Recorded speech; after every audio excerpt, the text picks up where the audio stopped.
అనంతపురంలో war 2 cinema release తో పెద్ద రచ్చ జరిగింది. జూనియర్ ఎన్టీఆర్ పై దారుణమైన కామెంట్స్ చేశారంటూ అనంతపురం అర్బన్ ఎమ్మెల్యే దగ్గుబాటి వెంకటేశ్వర ప్రసాద్ పై ఫ్యాన్స్ ఆగ్రహం వ్యక్తం చేశారు. ఒక ఆడియో క్లిప్ సోషల్ మీడియాలో వైరల్ అవ్వడంతో వందలాది మంది అభిమానులు ఎమ్మెల్యే కార్యాలయం ముందు ధర్నాకు దిగారు. జూనియర్ సినిమాలు ఆడనివ్వనంటూ ఎమ్మెల్యే హెచ్చరించారనే ఆరోపణలు వినిపించాయి. అయితే తాను ఎప్పుడు దూషించలేదని, నందమూరి కుటుంబం అంటే ఎంతో అభిమానమని ఎమ్మెల్యే వీడియో విడుదల చేశారు.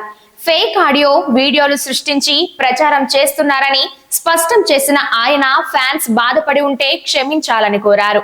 ఈ నేపథ్యంలో ఎమ్మెల్యే పోలీసులకు ఫిర్యాదు చేసి విచారణ జరిపి చర్యలు తీసుకోవాలని జిల్లా ఎస్పీని కోరారు.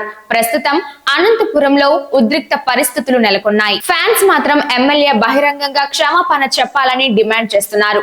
మరోవైపు పోలీసులు పరిస్థితిని అదుపులో ఉంచేందుకు భద్రతా ఏర్పాట్లు చేశారు.